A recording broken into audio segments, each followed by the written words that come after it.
All right, so now we are going to get into demand. We've already talked about supply. Um, so this will be, I'm going to split this up half and half. The essential question that you need to know to think about while we discuss demand is what is the demand curve and how does the law of demand explain the demand curve's downward slope? So if you remember for supply, we just talked about the upward slope. Now we're going to talk about demand, which is a downward slope. We're going to skip, do I want to do these? Oh, okay. I'm just going to briefly go over this. We're not going to do these. What goods or services do you like to purchase? What goods or services does your family like to purchase? And why are these goods and services more important to you than the money you give up for them? In other words, what makes these products worth the price? Now, if you remember, there's certain things that, because of the factors of production, because of the fact that you have limited resources, you have unlimited wants, you have to make decisions based on the limited resources you have. So you decide whether or not, depending on your budget, certain services that you may pay for that you might be able to do them yourself, but maybe it's just more convenient for you to pay somebody to do it, or for example, I like a good manicure and pedicure, but they are expensive. Could I easily paint my own nails? Yes. Okay, but sometimes I will pay for that service because it's convenient and it's a treat. Okay, so that's an example. That would be more important for the money depending on how badly I just needed to relax. Okay, so moving on, the basics of demand. Who are consumers? Consumers are you or anybody else who purchases something, a good or a service. What is demand? That means the willingness and ability of consumers to purchase at various prices within a specific time frame. So businesses will look at different seasons. They will look at each month, and they will compare how their purchases were, or sorry, how much of their product was bought. They will also look at how much of their product was supplied. Okay, and so this is just a specific time frame they'll look at, and it just shows the ability and willingness of consumers to purchase a product. It's also demonstrated through the demand curve. So remember, we talked about price, always going to be on the y-axis, and now you have quantity of demand or quantity demanded, and that's going to be on the x-axis. Now, the examples of demand. What are some examples? It says you love grabbing ice cream after school at a local shop. Typically, it's $2 per scoop. At that price, you can buy 2 scoops. However, the shop recently raised their prices to $3 per scoop. Now, you only purchase 1 scoop because of the increase in prices. You're not willing and able to pay for that many scoops. A second example, you've had your eye on a new pair of shoes for a few weeks now, but they're $50 and you only have $45 to spend. You're willing to purchase the shoes, but not able due to financial reasons. When the shoes go on sale for $45, you quickly buy them. Now you're willing and able to purchase these shoes. So what is quantity demanded? Remember, quantity demand, okay? That means the amount or quantity that is demanded by consumers at a specific price set by the seller. Now, if you remember, we talked about specific prices that were set in our first section of notes for supply, okay? But quantity demand is always measured along the x-axis, okay? P, or price, is always measured along the y-axis. And what is price? That's the dollar amount sellers choose to charge for their product.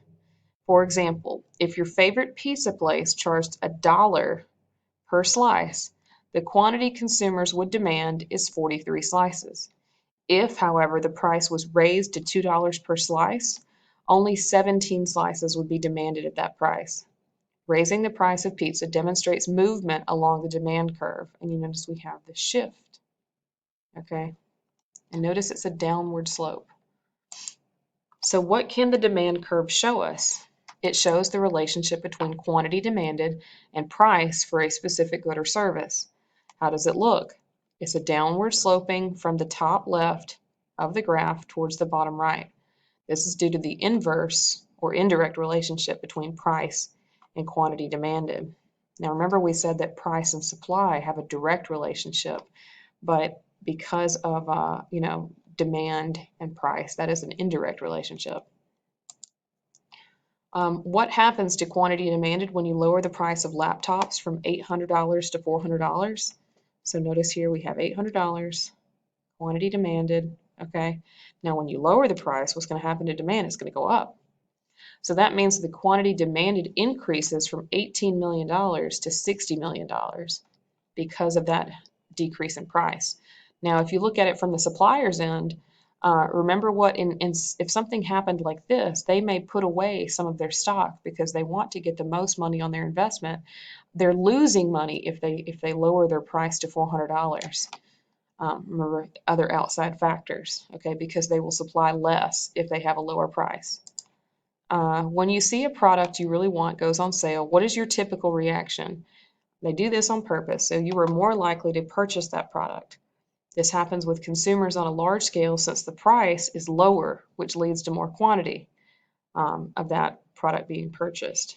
So notice, remember, I've always talked about the Black Friday sales and how certain things go on sale and you think, man, I'm getting such a good deal. A lot of that is marketing and they're doing it on purpose. They're getting you. All right, what is the law of demand? When price increases, quantity demanded decreases. Okay, so that's just normal. I'm not going to buy something. Well, I take that back. If it's something that I really, really want or I really need, depending on how desperately I need it, I may pay full price for it. But for the most part, for example, recently I had to get a second car seat for my son because he's outgrowing his first one. And I waited until that car seat went on sale before I made a purchase. Okay, it was knocked down like $60. Of course I'm going to pay that. That's a good deal. So when the price increases, quantity demanded decreases. However, when price decreases, quantity demand goes up. There is an inverse relationship between quantity demanded and price. Only price can change quantity demanded on the demand curve. So for example, why does the law of demand work? In other words, why is it that when the price of product increases, the quantity demanded decreases? What examples in your own life illustrate the law of demand? Think about the example I gave with the car seat.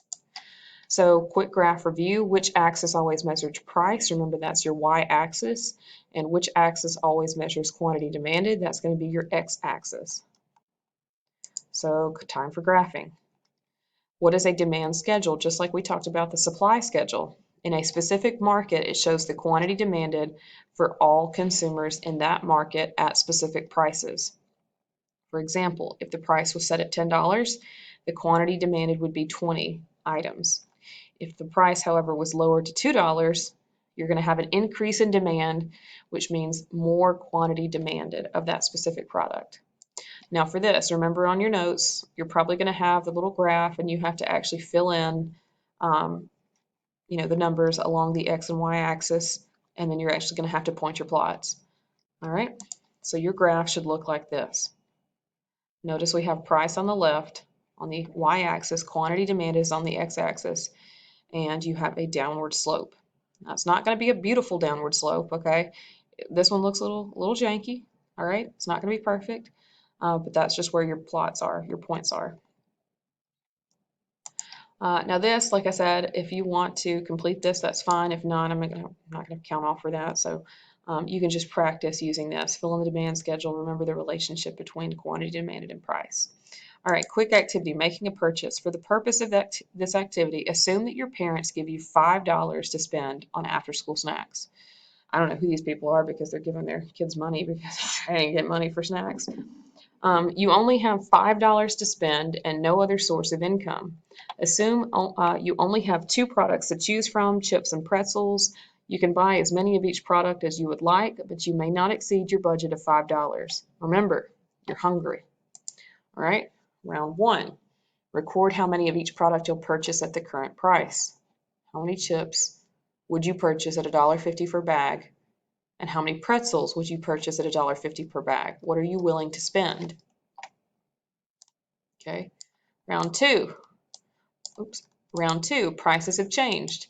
Record how many, record how many of each product you'll purchase at the new prices. If chips were down to $1 per bag, but pretzels were $4 per bag, how much are you willing to spend? Well, for most of you, it's, a no-brainer because if you're hungry, you're going to get more chips. However, if you're getting Lay's potato chips, remember we talked about half of that bag is air, so you're really not getting that much. I will say pretzels are probably more filling, but it just depends on what you can afford. with your $5. All right, in round one, how many did you decide that you were going to purchase? Did the amount you bought of each snack change from round one to round two? Why? In general, how does price affect the amount of products you purchase? So when you look at the changes on a graph, you can see specific or different things that happen here. So what happens graphically when a product's price and quantity demand changes? So there's movement, okay, because it shows how many how many more things people want to buy versus how many less things people want to buy. All right, so quantity demanded, okay. All right, so this is the last little slide that we'll talk about in this section of notes, and it shows movement along the curve. So there's going to be an increase in quantity demanded and a decrease in quantity demanded.